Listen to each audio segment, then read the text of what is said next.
ಜೈಲಿನಲ್ಲಿ ಕೈದಿಗಳ ಮೊಬೈಲ್ ಬಳಕೆ ಪ್ರಕರಣ ದರ್ಶನ್ ಆಪ್ತ ಧನ್ವೀರ್ಗೆ ಸಂಕಷ್ಟ ತಂದಿದೆ. ಪೊಲೀಸರು ಧನ್ವೀರ್ ಬಳಿ ವಶಕ್ಕೆ ಪಡೆದಿದ್ದ ಮೊಬೈಲ್ ಅನ್ನು ಎಫ್ಎಸ್ಎಲ್ಗೆ ಕಳಿಸಿದ್ರು. ಇದರಲ್ಲಿ ಮೊಬೈಲ್ ಖಾಲಿ ಇದ್ದು ಡೇಟಾ ಎಲ್ಲ ಡಿಲೀಟ್ ಮಾಡಿರೋ ಸಂಶಯ ಮೂಡಿದೆ. ಹಾಗೆ ಹೊಸ ಮೊಬೈಲ್ ಕೊಟ್ಟು ಯಾಮಾರಿಸಿದ್ರ ಅನ್ನೋ ಪ್ರಶ್ನೆಯೂ ಎದ್ದಿದೆ. ಹೀಗಾಗಿ ಟೆಕ್ನಿಕಲ್ ಅನಾಲಿಸಿಸ್ ನಡೆಸಲು ಮುಂದಾಗಿದ್ದಾರೆ. ಇನ್ನು ವಕೀಲರೊಬ್ಬರ ಮೂಲಕ ನನಗೆ ಜೈಲಿನ ವಿಡಿಯೋ ಫೋಟೋಗಳು ಬಂದಿದ್ದಾಗಿ ಧನ್ವೀರ್ ಪೊಲೀಸರಿಗೆ ವಿಚಾರಣೆ ವೇಳೆ ತಿಳಿಸಿದ್ದಾನೆ ಎನ್ನಲಾಗ್ತಿದೆ. ಬೆಂಗಳೂರಲ್ಲಿ ಸಿಸಿಬಿ ಪೊಲೀಸರು ಕೋಟ್ಯಂತರ ಮೌಲ್ಯದ ಡ್ರಗ್ಸ್ ಸೀಸ್ ಮಾಡಿ ಭರ್ಜರಿ ಬೇಟೆಯಾಡಿದ್ದಾರೆ. ಮಾದಕ ವಸ್ತು ಮಾರಾಟಕ್ಕೆ ಯತ್ನಿಸಿದ್ದ ನೈಜೀರಿಯಾ ಪ್ರಜೆಗಳ ಬಂಧಿಸಿ ಬಿಸಿ ಮುಟ್ಟಿಸಿದ್ದಾರೆ.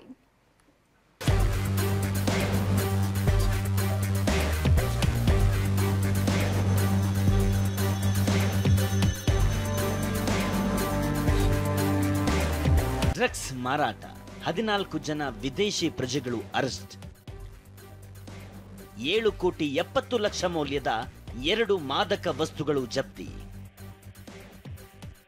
ಹೌದು, ನಗರದಲ್ಲಿ ಮಾದಕ ವಸ್ತು ಮಾರಾಟ ಮಾಡುತ್ತಿದ್ದ 14 ವಿದೇಶಿಗರು ಸೇರಿ 19 ಆರೋಪಿಗಳನ್ನ ಪೊಲೀಸರು ಬಂಧಿಸಿದ್ದಾರೆ. ಸುದ್ದುಗುಂಟೆಪಾಳ್ಯ, ಮಹದೇವಪುರ, ವರ್ತೂರು, ಕೆಜಿ ನಗರ ಠಾಣಾ ವ್ಯಾಪ್ತಿಯ 4 ಪ್ರಕರಣಗಳಲ್ಲಿ 19 ಜನ ಆರೋಪಿಗಳನ್ನ ಬಂಧಿಸಿರುವ ಸಿಸಿಬಿ 7,70,00,000ಕ್ಕೂ ಅಧಿಕ ಮೌಲ್ಯದ ಮಾದಕ ವಸ್ತುಗಳನ್ನ ಸೀಸ್ ಮಾಡಿದೆ. ಎಲ್ಲ ರೇಡ್ ಮಾಡುವಾಗ ಕೆಲವು ಮಾಹಿತಿಯ ಆಧಾರದ ಮೇಲೆ ನಮ್ಮದು ಒಂದು ದೊಡ್ಡ ಟೀಮ್ ಹೆಬ್ಬಗೋಡಿ ವ್ಯಾಪ್ತಿಯಲ್ಲಿ ಕೇಸ್ ರೇಡ್ ಮಾಡಿದ್ರು. ನಮ್ಮ ಲೋಕಲ್ ಪೊಲೀಸ್ ಸಿಸಿಬಿ ಎಲ್ಲ ಸೇರಿ ಇವರೆಲ್ಲ ನಾವು ರಿಪೋರ್ಟ್ ಮಾಡಲಿಕ್ಕೆ ಪ್ರೊಸೆಸ್ ಮಾಡಿದ್ದೀವಿ.